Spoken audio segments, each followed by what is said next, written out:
ये शख्स एक के बाद एक दुनिया के सबसे बुरे काम करता है। अब तक इस शख्स को 10 से ज्यादा बार भयानक सजा देकर मारने की कोशिश की जा चुकी है, लेकिन इस आदमी को किसी भी तरह से नहीं मारा जा सकता है। ऐसी ही अजीब कहानी पर बनी फिल्म का नाम है इन्फिनिटी पूल। कहानी शुरू होती है जेम्स और उसकी पत्नी से। जेम्स पेशे से एक लेखक है और हाल ही में उनकी एक किताब प्रकाशित हुई है, लेकिन उन्होंने जो किताब लिखी वो पूरी तरह से फ्लॉप रही। वही जेम्स की पत्नी बहुत अमीर लड़की है, उसके पिता के पास पैसों की कोई कमी नहीं है, इसलिए जेम्स को कभी भी पैसों को लेकर ज्यादा चिंता नहीं करनी पड़ती। वैसे भी आज जेम्स और उसकी पत्नी शहर से दूर एक जगह छुट्टियां बिताने आए थे। सुबह खाना खाते समय उसकी पत्नी ने जेम्स से कहा, मैं इस होटल में खाना नहीं खा सकती, मैं बाहर जाकर एक होटल में खाना खाऊंगी। ये सुनकर जेम्स अपनी पत्नी के साथ चले गए। तभी अचानक उन्होंने देखा कि एक आदमी बाइक से होटल के अंदर सब कुछ तोड़ रहा है। वे दोनों इस दृश्य को आश्चर्य से देखते हैं। तभी ग्रेवी नाम की एक लड़की जेम्स के पास आती है। जेम्स पूछता है कि यह आदमी ऐसा क्यों कर रहा है। ग्रेवी कहती है, शहर में कई अमीर लोग यहाँ आते हैं, शायद यह आदमी भी उन्हीं की तरह शराबी है। फिर अचानक ग्रेवी जेम्स से कहती है, मैं आपकी बहुत बड़ी फैन हूँ, मैंने आपकी किताब पढ़ी है। जेम्स बहुत आश्चर्यचकित होता है और मन ही मन सोचता है, वैसे भी आखिरकार किसी ने मेरी किताब पढ़ी है। ग्रेवी ने उनसे ये भी कहा, मैं आपकी किताब के दूसरे पार्ट का इंतजार कर रही हूँ। थोड़ी देर बाद ग्रेवी का पति आता है और जेम्स को रात के खाने पर शामिल होने के लिए आमंत्रित करता है।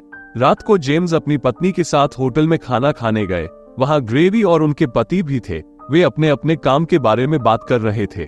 वहाँ ग्रेवी ने कहा, वो एक अभिनेता है और उनके पति एक बिजनेसमैन है। हालांकि इसके बाद वे सभी एक साथ खाना खाते हैं और खूब मस्ती करते हैं। सुबह जेम्स ने अपनी पत्नी को जगाया और कहा, आज हम ग्रेवी और उसके पति के साथ समुद्र तट पर घूमने चलेंगे। जेम्स की पत्नी यह सुनती है और उसे बाहर जाने से मना करती है और कहती है, हमारा यहाँ से बाहर जाने का मन नहीं है।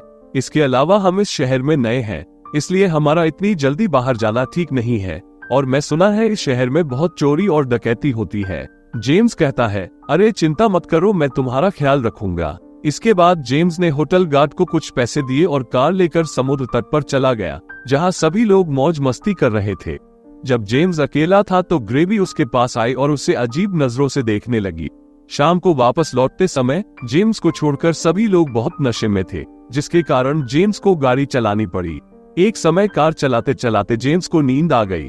वो अपनी आंखें खुली नहीं रख पा रहा था। अचानक उसकी आंखें बंद हो गई और उसकी कार का एक आदमी से एक्सीडेंट हो गया। जेम्स कार से बाहर निकला और देखा कि वो आदमी मर चुका था। ये देखकर जेम्स की पत्नी बहुत डर जाती है। वो कहती है कि सब कुछ पुलिस को बताना चाहिए, लेकिन ग्रेवी ने उन्हें मना करते हुए कहा कि यहाँ की पुलिस बहुत भयानक है। वो आरोपियों को पकड़ती है और बेरहमी से सजा देती है। ये बातें सुनकर जेम्स और उसकी पत्नी बहुत डर गए और बिना किसी से कुछ कहे होटल लौट आए। अगली सुबह घंटी बजने की आवाज सुनकर जेम्स जाग गया। वो दरवाजे पर गया और देखा कि बाहर सेना खड़ी है। जब उन्होंने दरवाजा खोला तो उन्होंने जेम्स और उसकी पत्नी को गिरफ्तार कर लिया। थाने ले जाकर अलग अलग कमरे में दोनों से एक्सीडेंट के बारे में पूछताछ की। जेम्स की पत्नी डर गई और सब कुछ कबूल कर लिया। उसने बताया कि कल रात उसके पति ने एक्सीडेंट किया है, जिससे उसकी मौत हो गई। इतने में एक अधिकारी जेम्स के पास आया और बोला, तुम्हारी पत्नी ने सब कुछ कबूल कर लिया है। जेम्स पूछता है कि मुझे किस तरह की सजा मिलेगी। अधिकारी कहता है, तुम्हें फांसी होगी। जेम्स फूट फूट कर रोने लगता है और कहता है, मैं इतनी जल्दी मरना नहीं चाहता। तब अधिकारी ने कहा, तुम्हें मरने के लिए किसने कहा? तुम्हें सजा दी जाएगी और तुम मरोगे, लेकिन तुम नहीं, तुम्हारा क्लोन। एक को तुम्हारे जैसा बनाया जाएगा और उसे सजा दी जाएगी। जेम्स कहते हैं, ये कैसे संभव है? अधिकारी कहते हैं कि पैसे से सब कुछ संभव है। हम इंसान का क्लोन बनाते हैं और क्लोन को उसके अपराध की सजा दी जाती है और इस अवसर पर असली अपराधी बच जाता है। यह ऑप्शन केवल अमीर लोगों के लिए है। वे केवल पैसे के कारण अपराध करके भी जीवित रह सकते हैं। ये बातें सुनने के बाद जेम्स एटीएम से ढेर सारा पैसा निकाल लेता है और अधिकारियों को दे देता है, जिसके बाद जेम्स का नाप लिया जाता है और उसे एक कमरे में भेज दिया जाता है, जहां उसे एक तरल पदार्थ में डाल दिया जाता है, जिसके बाद उसका एक क्लोन बनाया जाता है। जेम्स की आंखें खुलती है तो वह सामने अपनी पत्नी को बैठा देखता है। वह कहती है कि आपका क्लोन बनाया गया है, ये बिल्कुल आपके जैसा दिखता है। इसके बाद जेम्स अपनी पत्नी के साथ अपने ही क्लोन को देखने जाता है। जेम्स अपनी आंखों के सामने अपने ही क्लोन को देखकर हैरान हो जाता है। जेम्स का क्लोन बोल सकता है और सांस ले सकता है।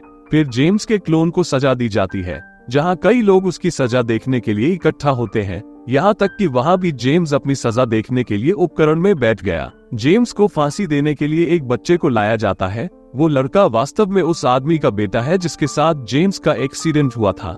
वो अपने हाथों से जेम्स के क्लोन को सजा देता है। इस तरह असली अपराधी बच जाता है। जेम्स अपनी आंखों के सामने अपनी सजा देखकर भयभीत हो जाता है। जेम्स सोचता है कि यह कितना भयानक शहर है।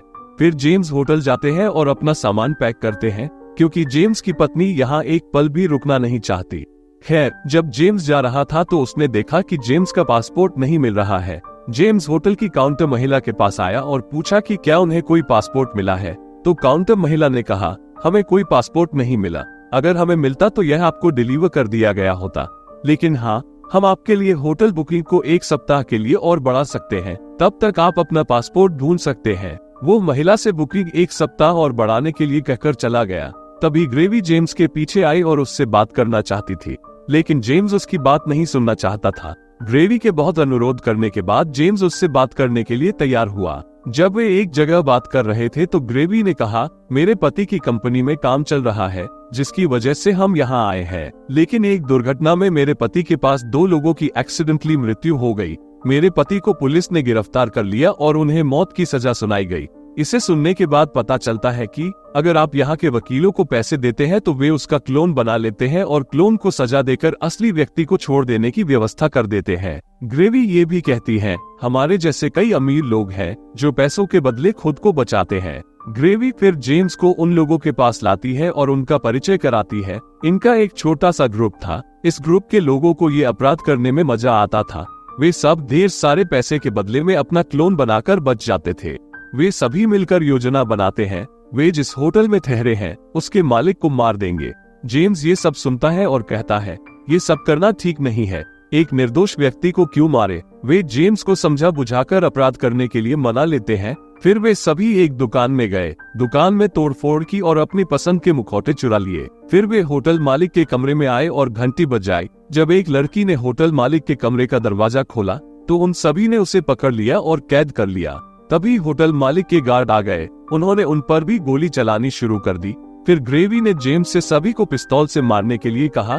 पहले तो जेम्स नहीं माना, जिसके कारण ग्रेवी ने जेम्स के हाथ में पिस्तौल पकड़ा दी और गोली चलानी शुरू कर दी और वो गोलियां होटल मालिक को लगी, जिससे होटल मालिक की वही मौत हो गई। वैसे भी इस हमले में ग्रेवी के पति को भी गोली लग जाती है, जिसके कारण वो प्राथमिक उपचार के लिए एक कमरे में जाती है, जहां पुलिस आती है और उन सभी को गिरफ्तार कर लेती है। फिर वकील उनसे कहता है, आप सभी ने कई अपराध किए हैं, इसलिए अब आपका क्लोन नहीं बनाया जा सकता। फिर सभी को एक कमरे में ले जाया जाता है और उनका गला काट दिया जाता है। फिर कुछ लोग वहां बैठकर तालियां बजाते नजर आते हैं। ये लोग कोई और नहीं बल्कि ग्रेवी जेम्स का ग्रुप है, जो अपनी आंखों के सामने अपने क्लोन को मरते हुए देख रहे हैं। जेम्स को भी बिना सजा पाए उनके जैसे अपराध करने में बहुत मजा आ रहा है। फिर जब जेम्स होटल में अपनी पत्नी के पास आता है तो उसकी पत्नी कहती है, मैं एक पल और इस होटल में नहीं रुक सकती, मैं जा रही हूँ। जेम्स स्वाभाविक रूप से कहता है, ठीक है जाओ, लेकिन मैं तुम्हारे साथ नहीं जाऊंगा, मैं यही ठीक हूँ। जेम्स का व्यवहार उसकी पत्नी को अजीब लगता है। उसकी पत्नी उससे नाराज हो जाती है और चली जाती है। जेम्स की पत्नी के जाने के बाद जेम्स ग्रेवी के पास गया और बोला, मेरी पत्नी ने मुझे अकेला छोड़ दिया है। ग्रेवी ने कहा, चिंता मत करो, मैं तुम्हारे साथ हूँ। फिर उसे एक कमरे में ले गया और एक विशेष दवा दी। ये दवाएं नशे की दवाएं थी। फिर जेम्स ने अपने ग्रुप के साथ लोगों पर अत्याचार करना शुरू कर दिया और उसे ऐसा करने में बहुत मजा आ रहा था। अब वे सभी मिलकर योजना बनाते हैं। वे पुलिस अधिकारी का अपहरण कर लेंगे और उसे मार देंगे, इसलिए वे ऐसा ही करते हैं। वे पुलिस स्टेशन जाते हैं और पुलिसकर्मी का अपहरण कर लेते हैं और जेम्स से कहते हैं कि वो पहले पुलिसकर्मी को मार डाले। जेम्स एक ऐसी दवा लेता है जो उसे शक्तिशाली महसूस कराती है। फिर वो जानबूझकर पुलिस अधिकारी की हत्या कर देता है। जब ग्रेवी ऑफिसर के चेहरे से कपड़ा हटाती है तो दिखता है कि ये कोई पुलिस अधिकारी नहीं बल्कि जेम्स का क्लोन था। ये देखकर जेम्स डर गया। ग्रेवी कहती है कि हम तो आपसे मजाक कर रहे थे। फिर जेम्स खुद को एक कमरे के अंदर बंद कर लेता है और सोचता है, उसने पिछले कुछ वर्षों में बहुत सारे अपराध किए हैं। ये लोग दिन ब दिन उसका इस्तेमाल कर रहे हैं। फिर वो वॉशरूम के अंदर से अपना पासपोर्ट निकाल लेता है। मूल रूप से जेम्स ने अपना पासपोर्ट खुद वॉशरूम में छिपा दिया था ताकि वो यहाँ रह सके, क्योंकि उसे यहाँ अपराध करना पसंद था। लेकिन वो अब यहाँ नहीं रहना चाहता था और जल्दी से निकलना चाहता था। थोड़ी देर बाद जेम्स ने अपना सारा सामान पैक किया और बस से एयरपोर्ट के लिए रवाना हो गए। जैसे ही वो बस से जा रहा होता है, वो देखता है कि ग्रेवी का पूरा ग्रुप कार से उसकी बस का पीछा कर रहा है। ग्रेवी जेम्स पर पिस्तौल तानती है और कहती है, जल्दी बस से उतरो, लेकिन जेम्स उसे अनदेखा कर देता है। यही कारण है कि ग्रेवी बस से आगे निकल जाता है और अपनी कार बस के सामने खड़ी कर देता है और वो बस ड्राइवर से कहता है, मुझे जेम्स चाहिए। कोई विकल्प न होने पर जेम्स अंततः बस से उतर जाता है। ग्रेवी का ग्रुप जेम्स को होटल तक पैदल ले जाना शुरू कर देता है, जो जेम्स को बिल्कुल पसंद नहीं है। फिर उसने सोचा, अच्छा होता अगर वो उसी वक्त अपनी पत्नी के साथ चला जाता, तो अब उसे ये दिन दोबारा नहीं देखना पड़ता। फिर उसने मौका पाकर वहां से भागने की कोशिश की, लेकिन कोई फायदा नहीं हुआ। ग्रेवी ने उसे पीछे से गोली मार दी। पैर में गोली लगने से जेम्स गंभीर रूप से घायल हो गया, लेकिन वह घायल पैर लेकर जंगल में भाग गया। एक टाइम बाद जेम्स घने जंगल में एक घर में भाग जाता है, जहां दो महिलाएं दूर से जेम्स को देखती हैं और उसे अंदर ले आती हैं और उसे वापस स्वस्थ करने के लिए उसकी देखभाल करती हैं। होश आने पर जेम्स फिर से बाहर आता है। तभी ग्रेवी का पूरा ग्रुप जेम्स को घेर लेता है। ग्रेवी कहती है, आज तुम्हारा फाइनल एग्जाम दिखाएगा कि तुम कितने बहादुर हो। तुम्हें एक कुत्ते से लड़ना है, अगर तुम में हिम्मत है तो ये लड़ाई करो। बाद में हम देखते हैं कि ग्रेवी ने एक कुत्ते का क्लोन बनाया है जो बिल्कुल जेम्स जैसा दिखता है, लेकिन जेम्स अपने जैसे दिखने वाले कुत्ते को मारना नहीं चाहता है। जेम्स को इस कुत्ते को मारने के लिए चाकू दिया जाता है। फिर जेम्स उसकी इच्छा के विरुद्ध कुत्ते को मार देता है, जिससे जेम्स और अधिक उत्तेजित हो जाता है। तभी ग्रेवी ने आकर उसे शांत किया और कहा, ये सिर्फ एक कुत्ता था जो तुम्हारे जैसा दिखता था और कुछ नहीं। ग्रेवी उसे एक बच्चे की तरह दुलारने लगी। जैसे ही जेम्स होटल वापस आया, उसने अपनी पत्नी को फोन किया और माफी मांगते हुए उससे कहा, कृपया मुझे माफ कर दो, मुझसे बहुत बड़ी गलती हो गई। मैं जल्द ही तुम्हारे पास वापस आऊंगा। इस टीम के सभी लोग एक साथ अपनी छुट्टियां समाप्त करते हैं। यही कारण है कि सभी को एक साथ देश छोड़ना पड़ता है। हर कोई एक दूसरे से बात कर रहा है, केवल जेम्स पीछे चुपचाप बैठा है, किसी से बात नहीं कर रहा है। फिर हर कोई एयरपोर्ट पर जाता है और हर किसी की तरह उड़ान में बैठ जाता है। केवल जेम्स अभी भी कहीं भी गए बिना इस एयरपोर्ट पर खड़ा है। इसके बाद वो दोबारा एयरपोर्ट से कार लेकर होटल पहुंचे। थोड़ी देर बाद जेम्स होटल के बाहर अकेले बैठकर बारिश का आनंद लेता हुआ दिखाई देता है।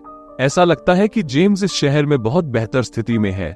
वो अब भी सोचता है कि उसके साथ क्या हुआ, और कहानी यहीं समाप्त हो जाती है। सजा गलत काम करने पर दी जाती है ताकि दोबारा गलत काम न हो, लेकिन अगर ऐसा कोई नियम है कि गलत काम करने वाले को सिर्फ पैसे लेकर ही छोड़ा जा सकता है, तो क्या आपको लगता है कि समाज में अपराध बढ़ेगा या घटेगा? आप अपनी राय कमेंट बॉक्स में साझा कर सकते हैं।